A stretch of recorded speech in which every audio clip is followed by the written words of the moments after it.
2/3 of Americans claim Social Security before their full retirement age.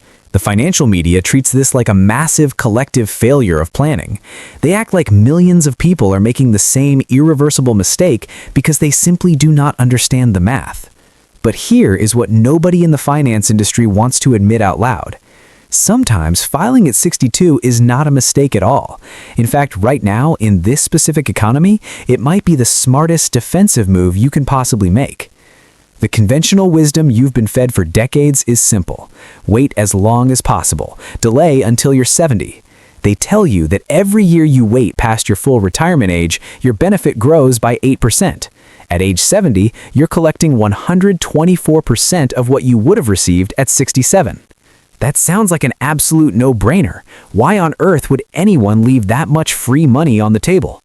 But that spreadsheet logic assumes something profound and deeply flawed about your actual life.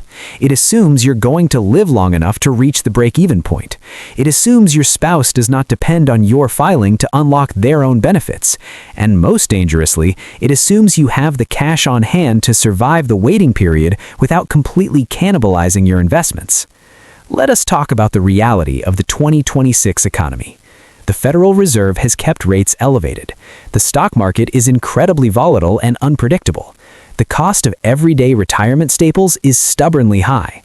The median 401k balance for Americans aged 55 to 64 right now is just over $95,000. If you're an upper middle class earner who recently retired, got downsized, or simply burned out, you might have a few $100,000 saved. You treat that 401k balance like a high score. You're terrified of losing it, but you're equally terrified of the so-called Social Security early penalty. If you file at 62, you're claiming 5 years early, and your benefit is permanently reduced by about 30%. If your full retirement benefit would be $4,000 a month, claiming at 62 drops it to roughly $2,800. Not a small difference. So what do? You try to bridge the gap. You decide to delay Social Security to get that bigger check, and instead, you start living off your investments. This is the trap. This is where perfectly smart people destroy their life savings. When you have significant retirement assets, those assets are invested and presumably growing. But if you're not working and you're living on those assets, every single dollar you withdraw to cover your daily expenses is a dollar that is no longer compounding for your future. This triggers what financial planners call sequence of returns risk. Let me paint a picture for you.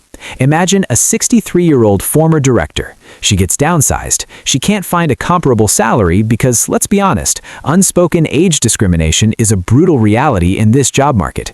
She needs money to live, but she refuses to claim Social Security early because she read an article saying it's a terrible idea. So she starts withdrawing 7% from her IRA to cover her bills. She happens to do this during a volatile market month. The market drops significantly. Because she's withdrawing heavily from a depreciating portfolio, the damage is permanent. She completely avoided the government penalty, but she just ran her portfolio into the ground. She'll run out of money by age 76, all because she wanted to maximize a government check at age 70. Now let's look at the break-even illusion. The break-even math shows that if you compare claiming at 62 versus waiting until 70, the break-even point is around age 80 to 81. If you live past 80, you would have received more total dollars by waiting. But if you claim at 62 and pass away at 76, you come out ahead by tens of thousands of dollars. The average American who reaches age 62 can expect to live approximately 22 more years. But that's just an average. Half of people live longer and half live shorter lives. If you have a family history of early mortality or chronic health conditions, betting that you'll live to 90 isn't optimism. It's poor financial planning. But let's say you're perfectly healthy. Let's say you're guaranteed to live to 95. Waiting until 70 is still a massive mistake for a huge portion of the population because of the spousal income blockade. This is one of the most overlooked strategic considerations, and it catches a lot of people off guard. Your spouse cannot collect spousal benefits until you file for your own retirement benefits. Spousal benefits can provide up to 50% of your full retirement age benefit. For many households, that's substantial additional income. Here's the scenario. You're 62 with a solid earnings history. Your spouse is also 62 with minimal work credits. You decide to wait until 70 to maximize your individual benefit. By doing that, your spouse is forced to wait 8 additional years to begin receiving any spousal benefits. That's 8 years of household income you've completely given up. Yes, your personal check will be larger at 70, but the cumulative household impact might heavily favor filing earlier. Your individual optimization is literally starving your family of cash right now.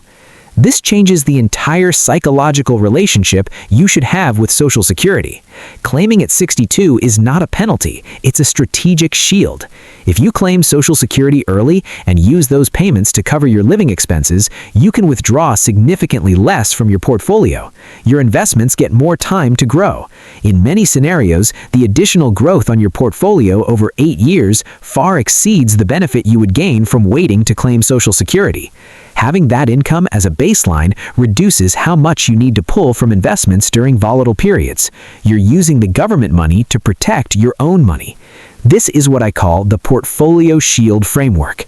It's a 3-step system designed to eliminate the sequence of returns risk and give you your life back right now. Step 1 is household optimization. You must stop looking at your individual benefit estimate and start running the numbers on your household's total benefit.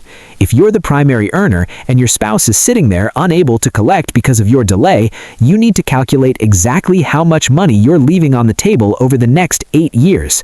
If the combined income of your early benefit plus their spousal benefit can cover your baseline expenses, you move to Step 2. Step 2 is the sequence of returns audit.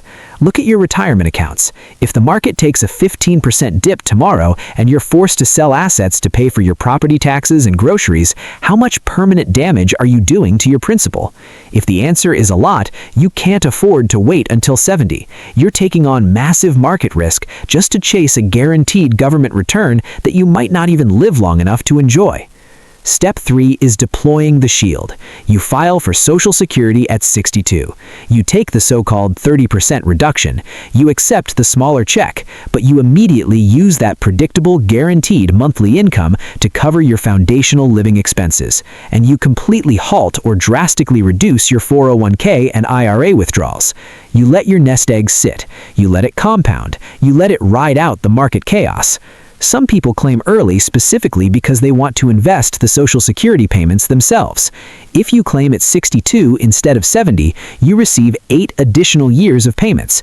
If your returns exceed approximately 7 to 8% annually, the invested early payments can actually outperform the larger delayed payments. Now, that's a more aggressive strategy, and it carries real risk. Markets don't return 8% every single year. But for experienced investors who understand the risks and who don't urgently need the income for day-to-day expenses, this is a highly legitimate approach. You're betting that you can generate better returns than the guaranteed rate that waiting would provide. But for most people, it's not about getting rich off the spread. It's about survival and peace of mind. Sometimes you intended to work until 65 or 67, but your body had other ideas. Maybe you spent decades in physically demanding work and your back simply won't cooperate anymore. Maybe you're dealing with chronic pain that makes continuing impossible. If you can't work and you don't have enough saved to comfortably cover your expenses while you wait, Social Security is there for exactly this purpose. It's supposed to be a safety net. Using it when you genuinely need it is not a failure. It's the system working exactly as intended.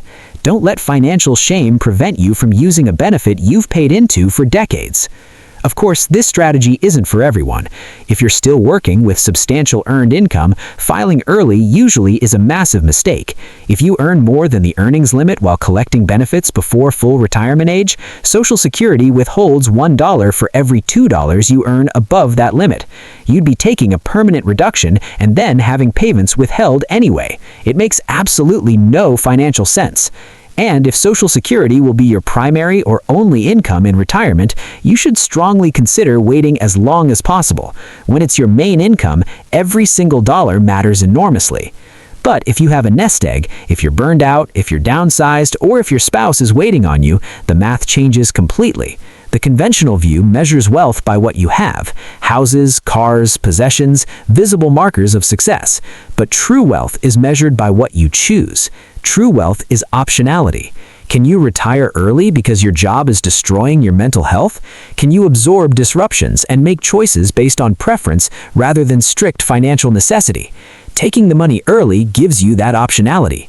The Social Security Administration actually removed the break-even calculator from their website years ago because too many people were making poor decisions based on it. They recognized that a simple formula couldn't capture the immense complexity of real financial lives. Your decision to claim is personal. Don't let anyone make you feel foolish for considering early filing, and don't let anyone pressure you into waiting when it doesn't fit your actual life. The best financial decisions aren't the ones that look perfect on a spreadsheet. They're the ones that account for who you actually are, how long you'll actually live, and what you actually need right now. Decide with information, not fear. And know that sometimes claiming at 62 is not giving up, it's taking control.